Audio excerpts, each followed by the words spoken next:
Assalamualaikum. Selamat datang bersama kami dari kelompok 1 kelas C4. Di sini kami terdiri dari 8 anggota yaitu saya Charishma Salsabila, saya Delia Noescha, saya Heren Yolanda, saya Ida Kristanti, saya Isti Komariah, saya Nilawida, saya Kopitinia Nurul Alfika, dan saya Renanda Diah. Kami akan menyampaikan sebuah materi yaitu evidence based terkait kesehatan reproduksi remaja. Sebelum menonton jangan lupa like, komen dan share video ini. Selamat menyaksikan.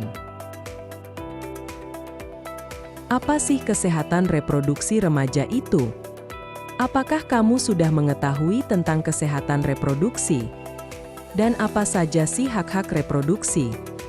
Kespro remaja adalah suatu kondisi sehat secara fisik, mental dan sosial yang berkaitan dengan sistem, fungsi, dan proses reproduksi pada remaja, usia 10-19 tahun. Kesehatan ini mencakup pemahaman tentang pubertas, menstruasi, kontrasepsi, hubungan seksual yang aman, serta perlindungan dari infeksi menular seksual, IMS, dan kekerasan seksual.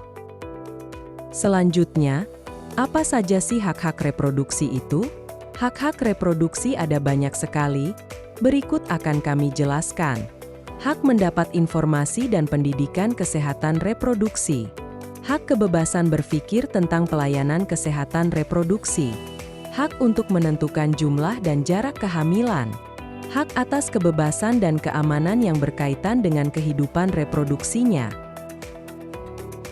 Hak mendapat pelayanan dan perlindungan kesehatan reproduksi. Hak dilindungi dari kematian karena kehamilan.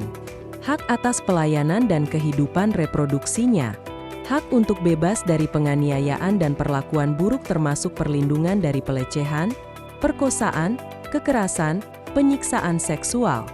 Hak atas kebebasan berkumpul dan berpartisipasi dalam politik yang berkaitan dengan kesehatan reproduksi.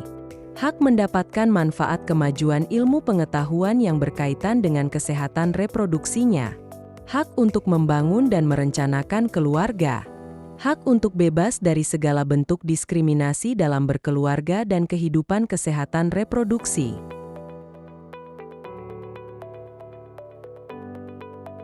Permasalahan prioritas kesehatan reproduksi pada remaja ada 3. Yang pertama adalah KTD atau kehamilan tidak diinginkan, yang mana menjurus kepada aborsi yang tidak aman dan komplikasinya. Kedua, kehamilan dan persalinan usia muda yang menambah resiko kesakitan dan kematian ibu. Yang ketiga, masalah kesehatan reproduksi remaja penyakit menular seksual, termasuk infeksi HIV/AIDS. Selanjutnya kita akan membahas mengenai evidence-based kesehatan reproduksi. Sebelum membahas lebih jauh perlu kita ketahui pengertian evidence-based terlebih dahulu. Evidence adalah bukti atau fakta. Based adalah dasar. Jadi evidence-based adalah praktik berdasarkan bukti nyata. Apa sih pentingnya evidence-based pada asuhan remaja? Evidence-based praktice dalam asuhan kebidanan mengacu pada penggunaan bukti ilmiah yang relevan dan terkini untuk mendukung keputusan klinis. Penelitian menunjukkan bahwa penerapan pendekatan berbasis bukti dapat meningkatkan kualitas layanan kesehatan dan hasil kesehatan bagi remaja. Misalnya, program pendidikan kesehatan reproduksi yang didasarkan pada data epidemiologi dan penelitian sebelumnya dapat lebih efektif dalam mengurangi angka kehamilan remaja dan penyakit menular seksual. Beberapa komponen penting dalam evidence-based dalam asuhan remaja ada 3 yaitu 1. Penilaian kebutuhan. Dengan mengidentifikasi kebutuhan spesifik remaja melalui survei atau wawancara untuk memahami masalah kesehatan yang mereka hadapi. 2. Intervensi berbasis bukti. Dengan menggunakan metode yang telah terbukti efektif, seperti program edukasi interaktif yang melibatkan orang tua dan tenaga kesehatan. 3. Evaluasi hasil yaitu dengan melakukan evaluasi terhadap hasil intervensi untuk memastikan bahwa tujuan kesehatan tercapai dan melakukan perbaikan jika diperlukan.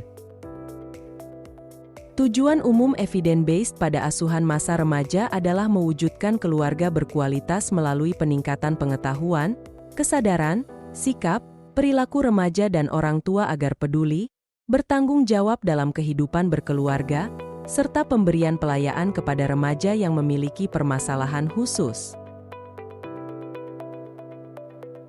Tujuan umum program kesehatan reproduksi remaja adalah 1. Menurunkan AKI dan AKB. 2. Mencegah KTD, kehamilan tidak diinginkan. 3. Mencegah komplikasi selama kehamilan. 4. Mencegah kematian bayi dalam kandungan, prematuritas, dan BBLR.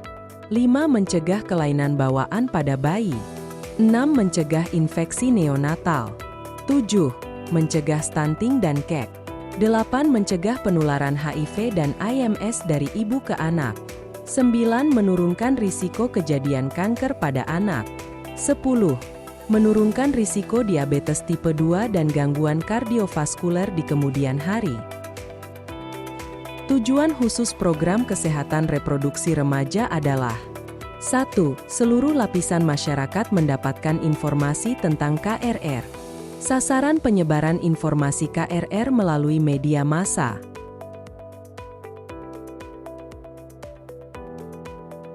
2. Seluruh remaja di sekolah mendapatkan informasi tentang KRR.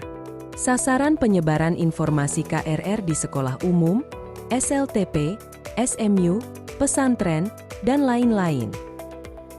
3. Seluruh remaja dan keluarga yang menjadi anggota kelompok masyarakat mendapat informasi tentang KRR. Sasaran informasi KRR melalui kelompok remaja dan orang tua, seperti Karang Taruna, Remaja Masjid, Remaja Gereja, PKK, Pramuka, Pengajian, dan Arisan.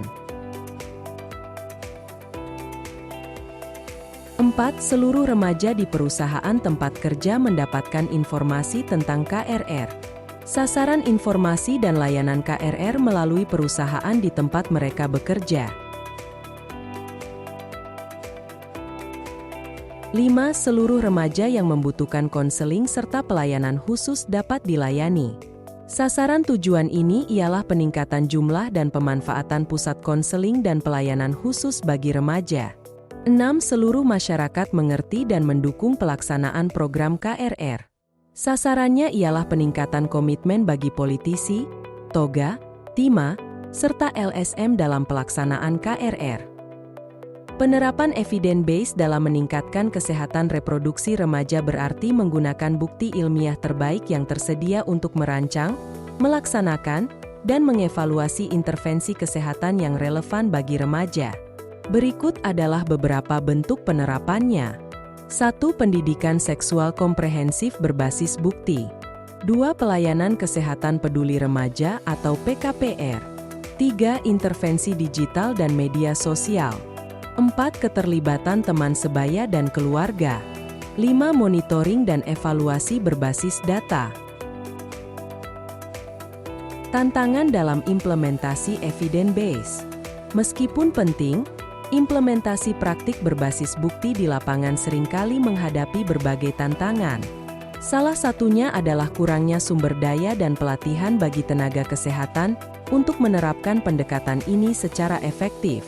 Selain itu, stigma sosial terkait pembicaraan tentang kesehatan reproduksi juga dapat menghambat akses remaja terhadap informasi yang akurat. Oleh karena itu, kolaborasi antara berbagai pihak seperti sekolah, keluarga, dan organisasi masyarakat sangat diperlukan untuk menciptakan lingkungan yang mendukung. Beberapa intervensi berbasis bukti yang terbukti efektif dalam asuhan remaja adalah 1. Pendidikan kesehatan reproduksi. 2. Program penyalahgunaan zat. 3. Konseling gaya hidup sehat. 4. Terapi perilaku kognitif. 5. Intervensi berbasis sekolah. Cukup sekian pemaparan materi dari kelompok kami. Jika ada kurang lebihnya kami mohon maaf. Wassalamualaikum warahmatullahi wabarakatuh.